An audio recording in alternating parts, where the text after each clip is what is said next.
I've always loved abandoned places, not because of adrenaline or the desire to find something that shouldn't exist. I was fascinated by the traces of other people's lives, faded photographs on the floor, patient lists with neat notes, escape or death, scraps of letters pressed against a brick by the window.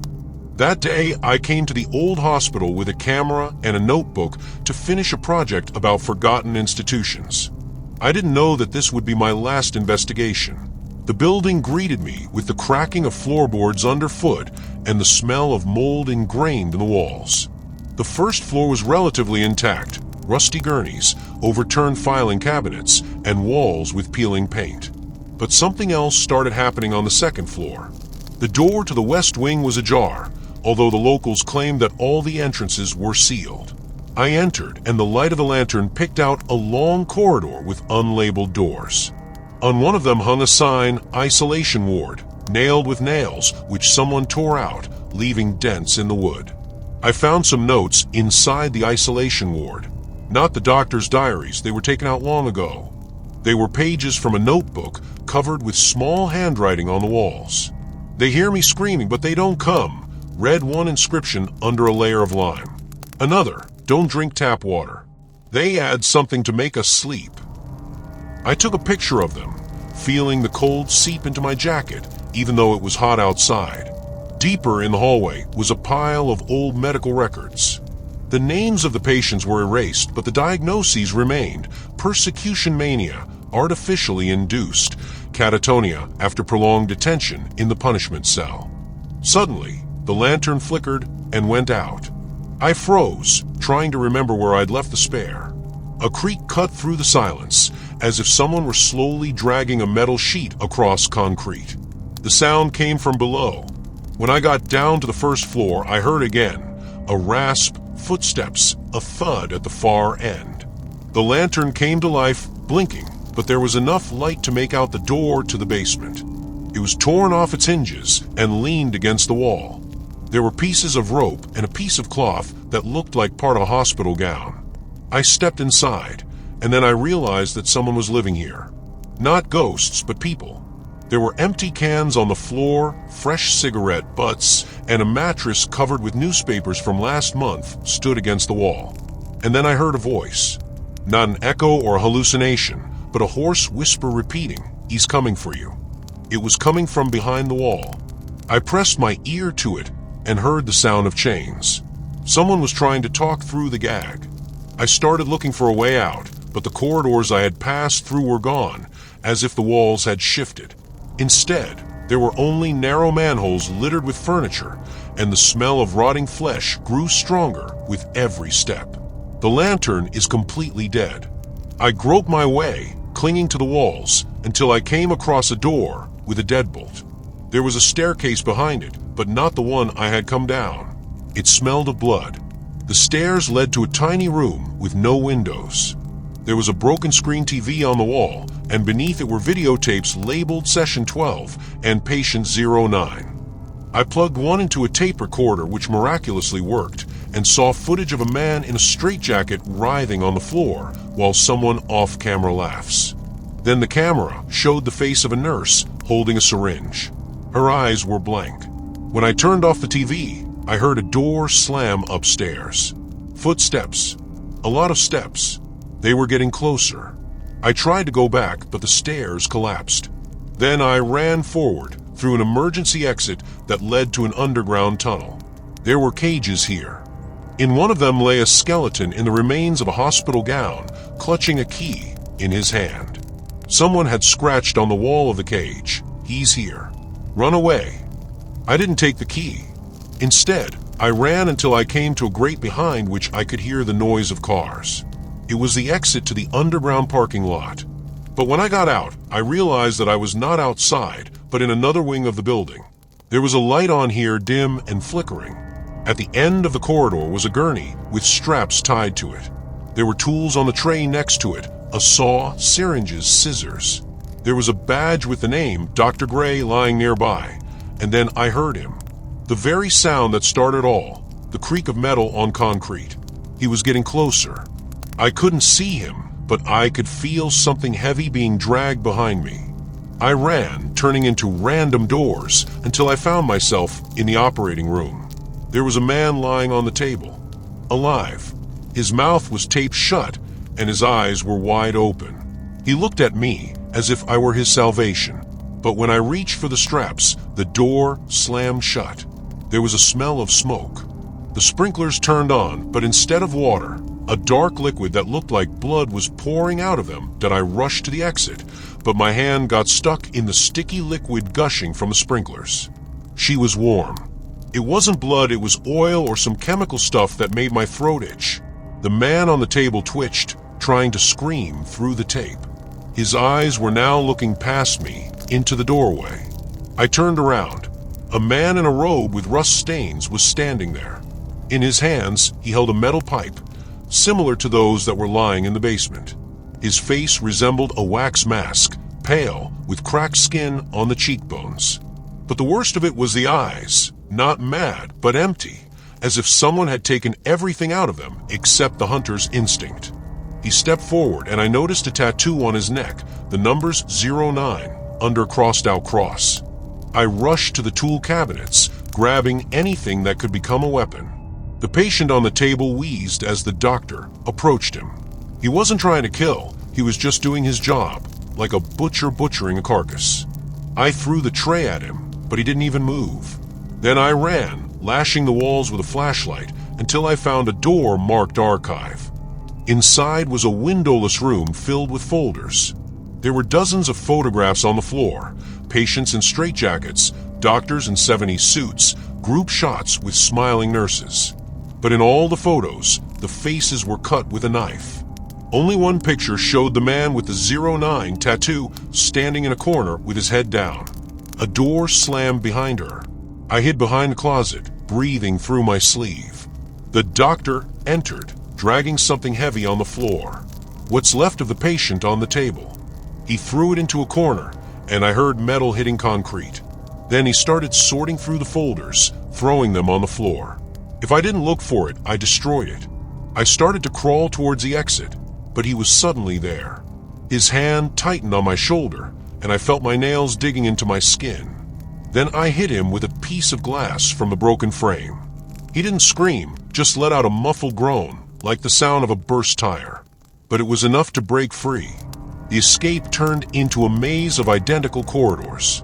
There were new inscriptions on walls. "He's in the walls. Don't sleep. Do you hear?" I didn't realize where I was going until I came across a flight of stairs leading to the roof. The door was closed, but the lock was broken. The fresh air hit my face like a slap in the face. I took a step forward, and the floor collapsed under my feet. Not a roof, but a trap, an attic with rotten boards under which a light could be seen. I fell on something soft, old mattresses stuffed with rotten straw. Voices were coming from below. "Check the perimeter," a female voice said. He couldn't leave. I carefully lifted the edge of the board. There were 3 uniformed guards at the bottom. One of them had a gun. The other has a walkie-talkie crackling with static. The cameras recorded the movement in the archive, added a third. "Look for patient 09. They weren't ghosts. They weren't crazy. They were guarding this place." And then I realized the hospital is not abandoned. It's simple, repurposed. I froze, pressed into the rotten mattresses. The guards below moved methodically like robots. One of them had a key with a Sector D tag on his belt. Without waiting for them to storm the attic, I crawled to the opposite edge.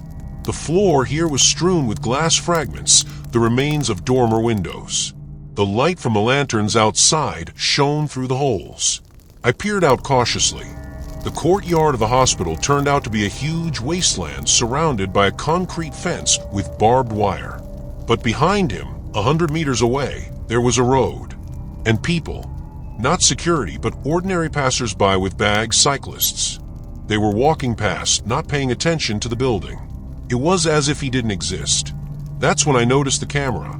It was hanging from a lamppost, pointing directly at the attic window. And it was flashing red. "He's on the roof," hissed the radio. "Turn on the generator." There was a rumble from below, similar to the sound of a starter motor. The attic shook, and part of the wall fell off with a bang, revealing a view of nothing. There was a 10-meter deep pit where the courtyard should be. At the bottom lay the skeletons of cars, concrete blocks, and bones. Dozens of skeletons in rags of hospital gowns. "Jump," I whispered to myself, "or you'll burn." The hum turned into a roar. I realized that it wasn't a generator. The building was falling apart on its own. The beams were cracking, and the floor was falling through in sections like in bridge collapse movies. I jumped into the pit, aiming for a pile of trash. The blow knocked the air out of my lungs, but I got up and ran, stumbling over the skeleton's ribs. Suddenly the light went out. Not completely. A lamp was burning in the far corner of the pit, illuminating a metal door with a combination lock. A man in an orange janitor's vest was standing nearby. He wasn't looking at me. He was looking at the door, as if he was waiting for me to come up. "You're not one of them," he said without turning his head. "But you're one of us now." "Who are they?" I exhaled. "Those who erase the traces." He finally turned around. His face was disfigured by scars and his eyes. One eye was missing, and in its place was a tattoo of 09. Until it started to rain. I didn't understand what he meant until I felt drops on my neck. Not water, but something thick and pungent. Like that liquid from the sprinklers. Puddles hissed on the ground, and the bones in the pit began to melt. "The door opens at 09, the janitor shouted as I entered the code. "But it's worse inside. They're there. They feed me." I burst into a corridor, which turned out to be not a corridor, but a tunnel with pipes under the ceiling. The same sludge was dripping from the ventilation. At the end, the monitor screen was on, broadcasting the image from the cameras. My car in the parking lot, the main entrance, the basement, and a room with a transparent wall behind which people in dressing gowns were sitting. Not patients, but doctors. They were eating from bowls, and their mouths were moving like hungry children. "Congratulations," a voice said from behind him. "You passed the casting." I turned around. A woman in a white lab coat with a badge, Dr. Gray, was holding a syringe. Not with medicine, but with a black, oily liquid. "You're suitable for the Sector D program," she smiled. "All you have to do is forget." I staggered back, but there was a wall behind me. Dr. Gray was approaching, her eyes never leaving my neck. The syringe in her hand glistened like a syringe filled with oil. "What is it?" I asked, trying to gain time. "The cure for the truth." Her voice sounded almost gentle. "You've seen too much. Now you are part of the experiment. Don't be afraid, it won't hurt. Only, you'll forget who you were." She lunged. I jerked to the side, but she saw it coming. Her foot hit me in the knee, and I collapsed on the pipes. The syringe hovered near my face. "Why would you do that?" I croaked, grabbing her wrist. "Because you're the perfect candidate." Anger broke through in her voice for the first time. "You came here voluntarily. You're curious. You." She didn't finish. A metal pipe fell from the ceiling, narrowly missing her head. A rumble echoed through the tunnel. Dr. Gray recoiled, and I saw a shadow creep around the bend. Not a man, but a silhouette made of scraps, a robe, bloody bandages, pieces of chains. The same patient 09. "Run!" Dr. Gray suddenly shouted. "He's going to kill us both." But I didn't move. The shadow was getting closer, and now I could see a face under the hood. Burnt skin, eye sockets filled with black goo, a mouth stretched in a smile from ear to ear. In his hand, he was clutching the same metal pipe that I had seen in the archive. Dr. Gray grabbed my arm and pulled me toward the door marked Sector D. We ran into it a moment before the pipe crashed into the wall. The door slammed shut, and I saw that we were in the laboratory. Tables with test tubes, screens with graphs, glass chambers with people. Not by patients, but by people in ordinary clothes. They were sitting on the floor, staring into space, with sensors on their temples. "This is not an experiment," I whispered. "This is a factory. You're erasing people's memories. And we're creating new ones," she finished. "Without a past, without fears. Ideal citizens, and those who resist." She nodded at the cameras where people were silently shouting, "We're recycling." "Then why would I need a syringe?" I asked, slowly retreating to the control panel. Because you're not an accidental guest, she suddenly smiled. You came here for a reason. You've been looking for this. She pressed a button on the wall. The glass chambers opened. The people inside didn't move. Look carefully, she said. These are your future colleagues. And then I understood. My backpack was lying on the floor of one of the cells. My camera, my notebook, and a passport with my picture on it, but the name was different. You've worked here before, she hissed, but you ran away. And now we have you back. I stared at the passport, unable to move. My photo, my date of birth, and my name is John Reed. But I knew that wasn't my name. Or, didn't you know? Fragments surfaced in my head. Someone screaming in the hallway, the smell of chloroform, gloved hands tightening the straps on the gurney. It wasn't someone else's memories, it was mine. But how? You were our best specialist in memory erasure, Dr. Gray said, coming closer. But after the accident in Sector B, you became unstable. They were afraid of cameras. They tried to destroy the archives. I had to isolate you. I grabbed the camera from my backpack. The pictures flashed on the screen. I'm in the operating room, taking pictures of patients with their eye sockets cut out. I'm in the basement, photographing cages with people chained to the walls. But the faces in the photo, they were blurred, as if someone had erased them after filming. You erased the tracks yourself, she continued. But the more they destroyed, the more they went crazy. In the end, you erased yourself. I rushed to the exit, but the door was blocked. Dr. Gray laughed, softly, almost tenderly. You don't even remember the code for your own lab. She nodded at the panel by the door. Enter 09. Your favorite patient. The one you turned into a model. I entered the numbers. The door opened, but there was no freedom behind it. Just another corridor with surveillance cameras and the sound of footsteps. A lot of steps. Run, she said, or stay. The choice is yours. But if you choose the former, remember, you will not be able to return. They'll kill you. Who are they? I asked, backing towards the stairs.